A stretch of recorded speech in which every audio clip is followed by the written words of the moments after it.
Steptoe and Son, A New Era. Steptoe versus Britain's Got Talent, written by Christopher Walkey. Albert Steptoe, performed by Christian Ward-Davies, and Harold Steptoe, performed by Stuart Grant.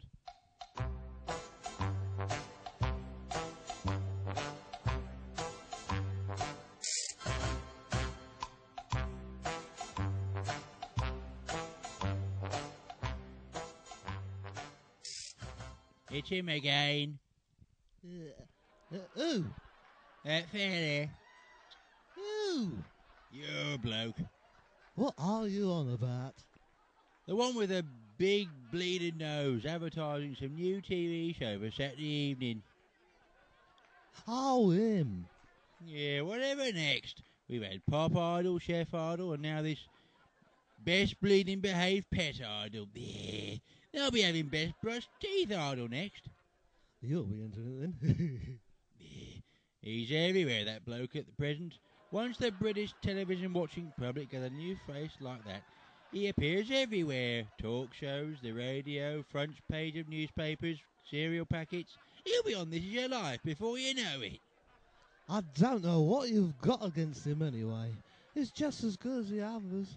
I mean, you go back to the 80s and 90s, and all we had to look forward to each evening was either Bruce Forsyth, Bob Monkhouse, or Noel Bleeding Edmonds.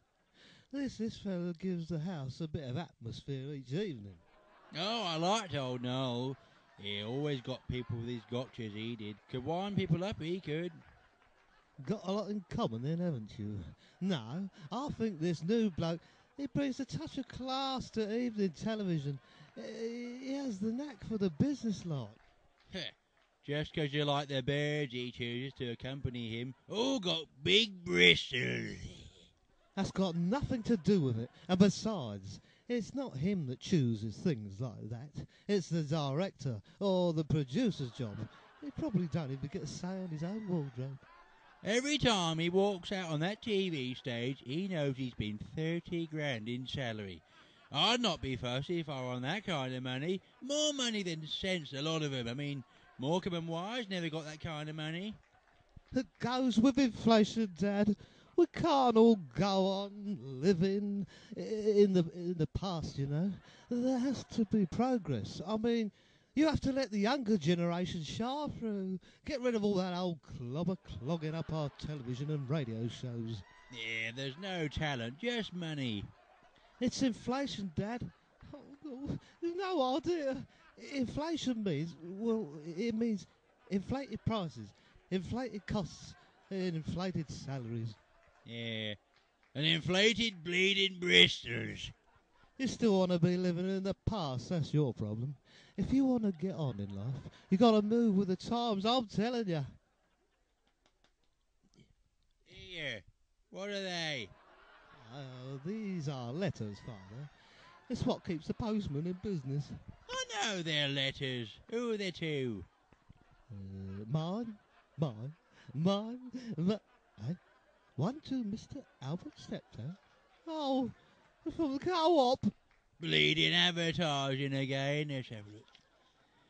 God, their sodding funeral service department. As soon as you pass 60, you get all the junk mail. Sell your house and release your equity. Have you made a new will, Mobby? Cod liver oil tablets, walking sticks. What do the co-op want exactly? Special promotions on burials. Amazing, isn't it? Today's modern technology, once you've snuffed it, you can be buried, cremated, deep-freezed, used for medical experiments, made into fireworks to be blasted into the sky.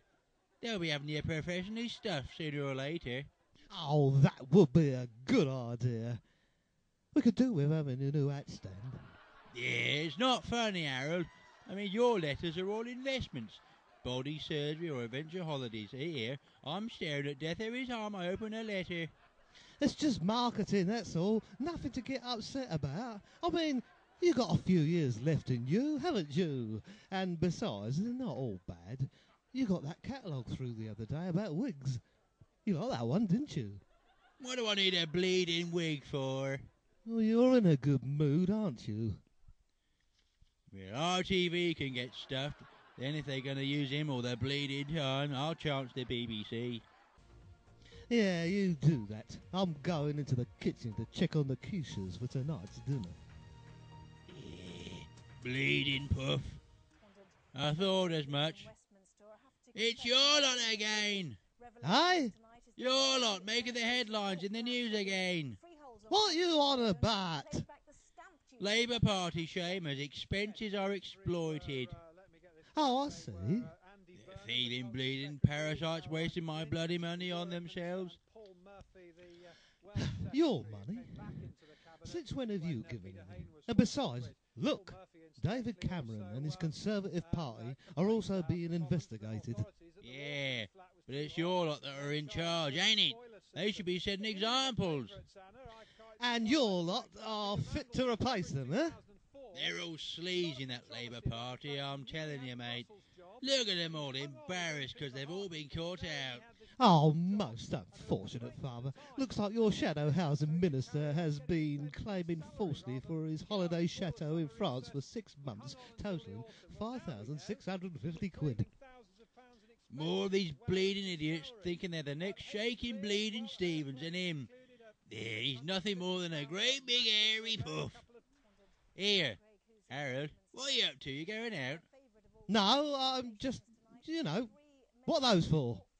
Saw an advert for the local Paris Jumble sale in the local paper, didn't I? That means we'll have the bleeding vic around here tonight on the scrounge for donations. Here, you can have this lot. They're only gathering dust under the bed anyway. These are somewhat dated, aren't they? July 1973, model railway collector. Here, look at those prices. 18.5 pence for a signal box, 2 quid for a Hornby train set. What's this? New Wine Magazine, January 1980. 22p for a bottle of claret. Here, we could get enough wine for a whole year for under a tenner. There's some history in this lot.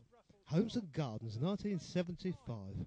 Look at these country retreats at today's new car prices. Just think, Dad, if we had bought a house back then instead of a car, it would be worth a small fortune. These are nostalgic. The vicar's going to be happy with this lot. I'm going to stick this lot by the front door, otherwise he'll be wanting to come in and nose about the junk. Here, you drop one. I'll just bung it back on. You dirty old man. Hey? You can't give these to the vicar. Playboy December 1979. Why not? You said they were nostalgic. Yeah, but God blimey, those bits ain't changed much over the last 30 years, have they? Them's collector's items, they are. Collector's items or not, if the vicar bungs this lot and the village fake jumbles though, he could end up getting fired or losing his collar, as such, or even getting his collar felt. Well, he can have them for his own personal use. I'll set it aside for him. You're not giving the vicar Playboy magazines. You may be a seedy old man. Now give me that and I'll dispose of it. Oh, blimey, he's on the ear already this time.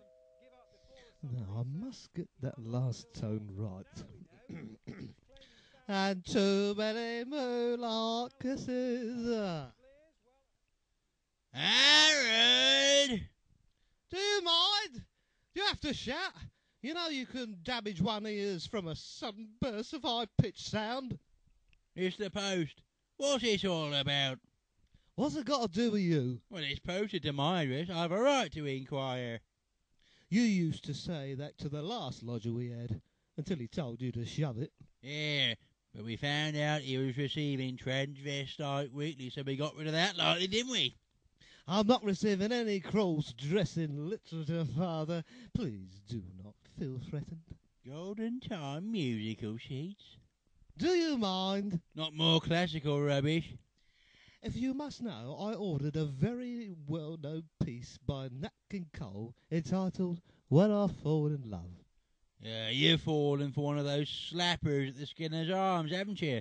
As soon as a bird accepts a drink from you, you think she wants to be your new girlfriend. I told you about those Polish birds, haven't I? And I said... Do you mind? I have chosen this piece for my big opportunity. This could be my passport out of here, mate.